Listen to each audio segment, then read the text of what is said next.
अस्सलाम वालेकुम hello guys. Hope आप सब ठीक होंगे। और आज हम बात करेंगे के मीन मेथड की, जिसके ज़रिए हम क्लस्टरिंग को प्रेडिक्ट करते हैं या एनालाइजिंग करते हैं कि क्लस्टरिंग में हमारे पास क्या क्या यानी आउटपुट होते हैं और किस किस्म के आउटपुट होते हैं। मींस कि अगर हमारे पास एक डेटा सेट है और वो बहुत ज़्यादा है, तो हम उससे कैसे प्रेडिक्ट करें कि हमारे पास कौन सी डेटा है जो सिमिलर है, कौन सी डेटा कितने टाइम में आई है।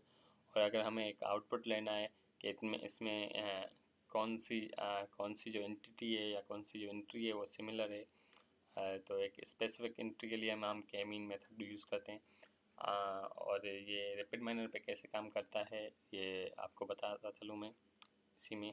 मतलब हम इस वीडियो में मैं आपको बताऊंगा, और इसी के साथ साथ मैं आपको बताता चलूँ क्लस्टरिंग के बारे में। क्लस्टरिंग क्या होती है? क्लस्टरिंग हमारे पास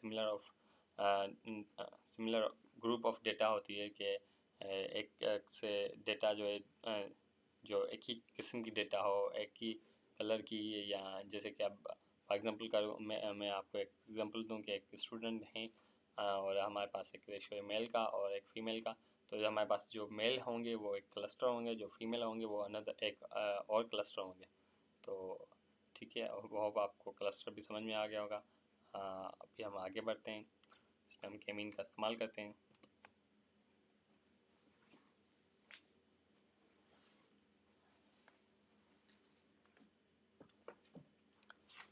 तो सबसे पहले हमें कोई डेटा सेट चाहिए होगा।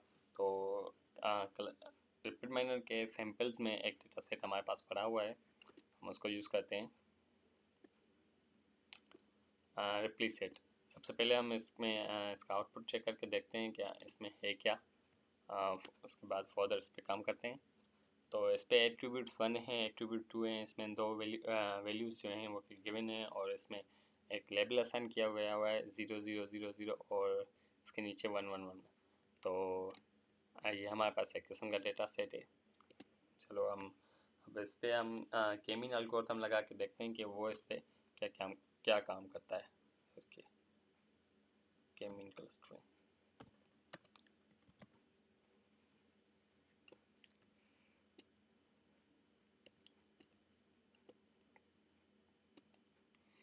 और हम इससे जो के मीन के जो हम एट्रीब्यूट्स हैं या हम जिसे पैरामीटर्स कहें, वो हम दो पे सिलेक्ट करते हैं, क्योंकि हमें जस्ट जो आउटपुट चाहिए वो दो चाहिए, क्योंकि इनमें जो एट्रीब्यूट्स हैं गिवन हैं वो दो ही हैं।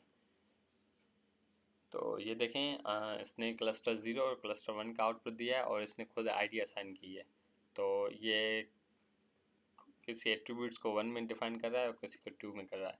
अब इसका मैं आपको विजुअलाइजेशन दिखाता चलूँ कि ये कैसे काम कर रहा है। ये देखें, इसमें 0 में ब्लू कर दिए हैं और 1 में इसने ग्रीन कर दिए हैं। तो ये इसने अलग अलग क्लस्टरिंग कर लिए हैं, उनकी लेबलिंग कर दी है कि एट्रीब्यूट्स 1 वाले ये हैं और एट्रीब्यूट्स 2 वाले ये हैं। या ऐसे कहूँ कि लेबल क्लस्टर 0 वाले ये हैं और क्लस्टर 1 वाले ये हैं। ठीक है, फर्दर हम इसको करते हैं कि हमारे पास जो डेटा तो सिमिलरली है, कि हमारे पास सिमिलरली डेटा कौन सी है वो हम इसमें से डिफाइन करते हैं कि इस एल्गोरिथम में हमारे पास जो डेटा है वो सिमिलर कौन सी है।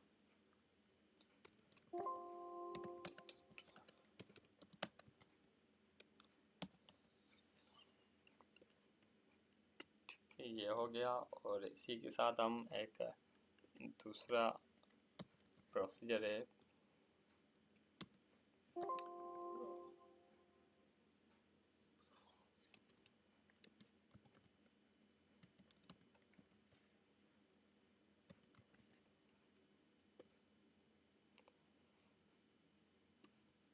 Cluster density performance.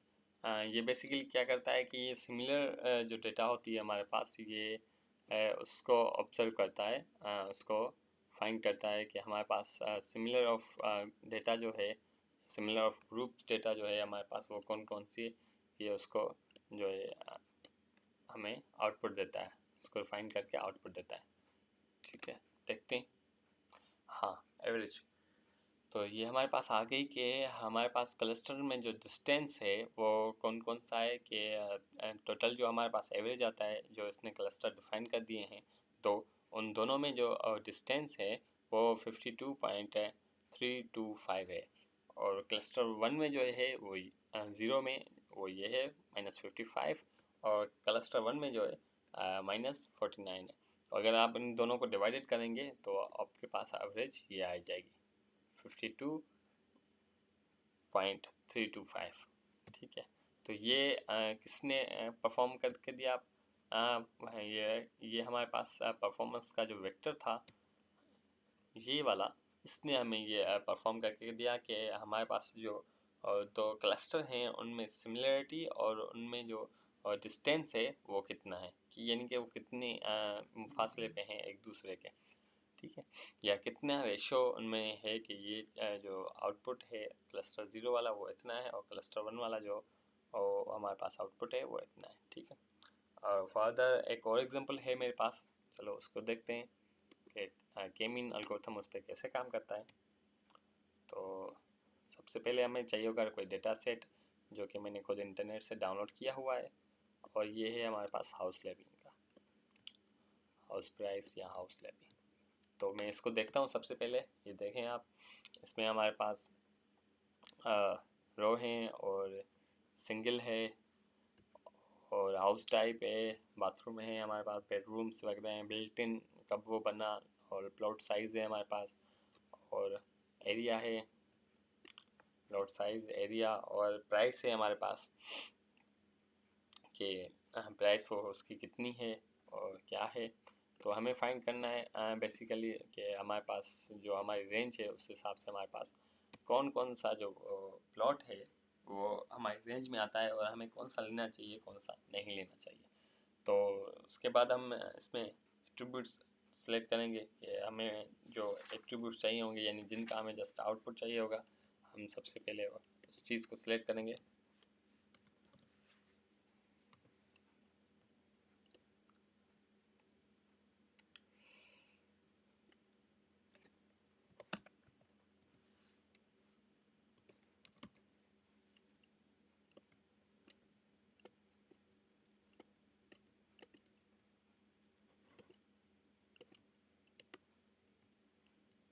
अब हमें चाहिए बिल्ट इन, क्योंकि देखना ज़रूरी है कि वो कब बना, और सेकंड पे हमें उसकी चाहिए प्राइस।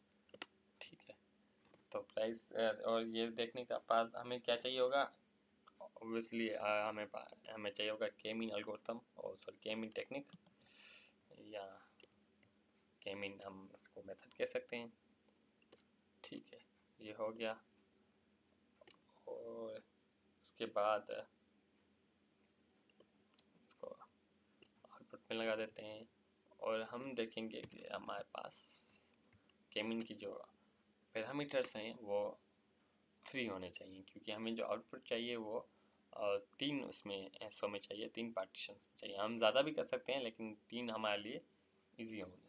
ठीक है, तो इसको रन करवा के देखते हैं क्या ये परफॉर्मेंस क्या देता है। तो इसने दे दी 0 और 2, और इसने कहाँ पे कोई ना कोई क्लस्टर 1 भी दिया होगा। अब ये देखें क्या दे रहा है, ये बिल्ट इन और प्राइस दे रहा है। अब क्लस्टर 0 में जो फर्स्ट आईडी इसने असाइन की है वो 2011 में 21 लाख 2,01,2500 असाइन किए हैं उसने। ठीक है, और हम चलें इसकी जो है स्टैटिक्स में जाते हैं। तो यहाँ पे इसने मिनिमम और मैक्सिमम की बात की है कि मिनिमम हमारे पास आईडी 1 है और मैक्सिमम हमारे पास आईडी जो है 633 है। और क्लस्टर 0, क्लस्टर 1, सॉरी क्लस्टर 1 और क्लस्टर 0, क्लस्टर 1 में इसने 2 ट्रिब्यूट्स दिए हैं और क्लस्टर 0 में 556। मैं इनको फर्दर आप आगे जो है डिक्लेयर करता हूँ, डिस्क्राइब करता हूँ। ठीक है, तो सबसे पहले नीचे लेते हैं बिल्ट इन में कि वो कब बने। तो 1800 से 2018 तक वो चीज़ हमारे पास जो हाउसेस हैं वो बने हुए हैं। ठीक है, और जिनकी प्राइस जो है मिनिमम 3,07,999 से लेकर 32 लाख तक, या हाँ तकरीबन 32 लाख तक वो जा रही हैं। चलो एक नज़र इस पर डाल लेते हैं हमारे पास ओवरऑल क्लस्टर कौन से हैं। चलो फॉर डिटेल्स में से आते हैं, हम सबसे पहले हम बिल्ट इन देख लेते हैं।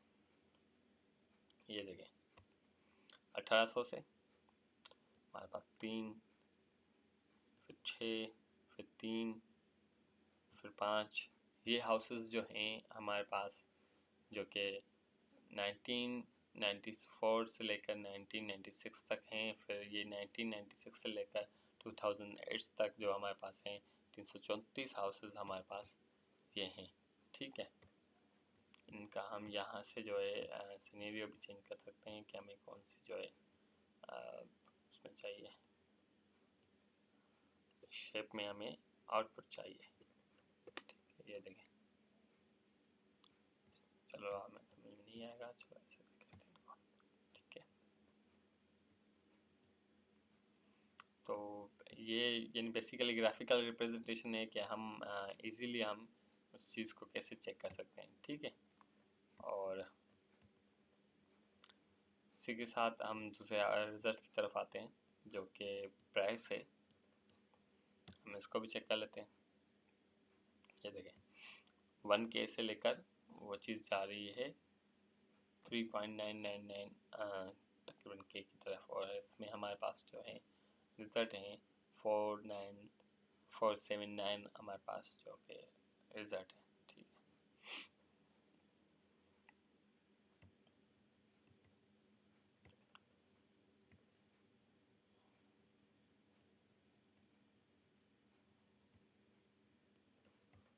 पास प्राइस का जो है स्टेटस है, और ये रहा क्लस्टरिंग का स्टेटस कि हमारे पास क्लस्टरिंग में कौन कौन सी चीज़ें हैं। जैसे क्लस्टर 1, क्लस्टर 2, क्लस्टर 0, इसमें इतने करें, इसमें इतने, इसमें इतने।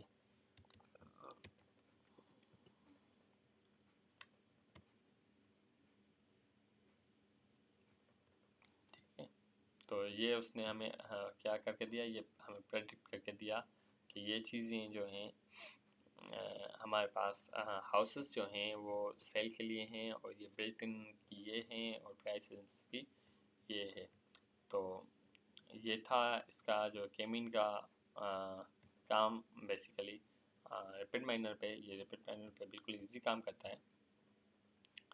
तो होप आपको समझ में आ गया होगा कि हम अगर एक डेटा को प्रेडिक्ट करते हैं या हम एक क्लस्टर को प्रेडिक्ट करते हैं तो वो रैपिड माइनर में केमीन के ज़रिए हम कैसे करते हैं। तो और हमें अगर कोई एक रेशियो चाहिए होता है प्रेडिक्शन के लिए कि हमारे पास इतने % ये चीज़ें और इतने % हमारे पास ये चीज़ें, एक जब हमारे पास बिग डेटा होता है उसमें से, तो वो हम इजीली इस तरीके से जो है डिफ़ाइन कर सकते हैं। तो होप आपको वो मेरा वीडियो समझ में आ गया होगा। अगर कुछ ना हो तो आप कमेंट्स करके पूछ सकते हैं। वीडियो देखने के लिए शुक्रिया। अल्लाह हाफ़िज़।